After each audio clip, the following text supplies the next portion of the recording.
తిరుమల పరకామణిలో చోరీ జరిగిందంటూ తనపై వస్తున్న ఆరోపణలపై టీటీడీ మాజీ చైర్మన్ వైసీపీ నేత భూమన కరుణాకర్ రెడ్డి తీవ్రంగా స్పందించారు. ఈ ఆరోపణలు పూర్తిగా వాస్తవమని కొట్టిపారేసిన ఆయన ప్రభుత్వానికి దమ్ము ధైర్యం ఉంటే కేసుపై సీబీఐతో విచారణ జరిపించాలని సవాల్ విసిరారు.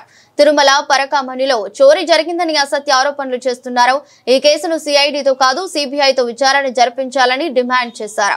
కూటమి ప్రభుత్వం తిరుమలను కట్టా స్థలంగా మార్చేసిందని ఆయన ఆరోపించారు. ఈ సందర్భంగా రవికుమార్ అనే వ్యక్తి ప్రస్తావన తెచ్చిన భూమన అతనికి ఆంధ్రప్రదేశ్, కర్ణాటక, తమిళనాడు రాష్ట్రాల్లో ఆస్తులు ఉన్నాయని తెలిపారు. ఒకవేళ తమ బినామీలకు ఆస్తులు రాసిచ్చినట్లు నిరూపిస్తే దానిపైన సిబిఐ విచారణ జరపాలని స్పష్టం చేశారు.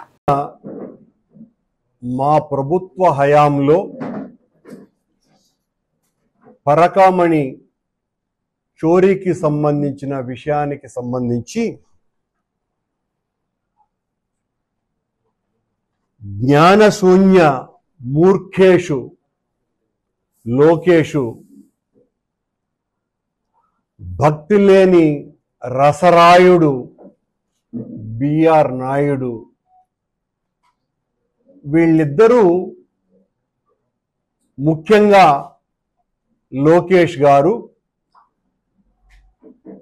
కరుణాకర్ రెడ్డి భూమన అధ్యక్షుడిగా ఉన్నప్పుడు ఈ పరకామణి చోరీ వ్యవహారమంతా నడిచింది అని వాళ్ళు చెప్పటం జరిగింది.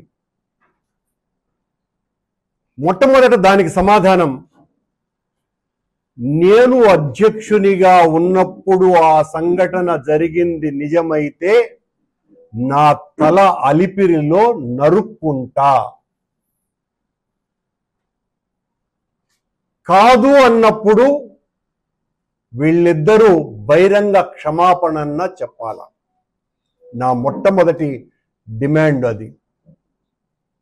తల నరుక్కోవటానికి కూడా నేను సిద్ధంగా ఉన్నా, నేను అధ్యక్షునిగా ఉన్నప్పుడు జరిగింది అని పదే పదే మాట్లాడినారు.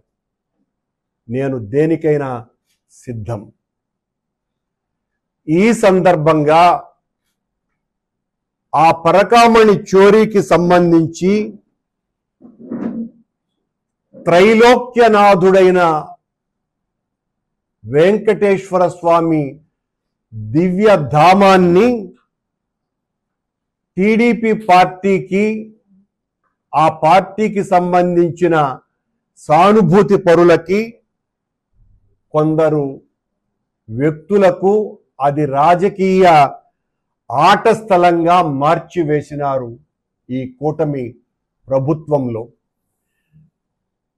జరిగింది ఒక్కటైతే దాన్ని చిలవలు పొలవలు చేసి వక్రీకరించి తమ రాజకీయ స్వార్థం కోసమని స్వామి సన్నిధానాన్నే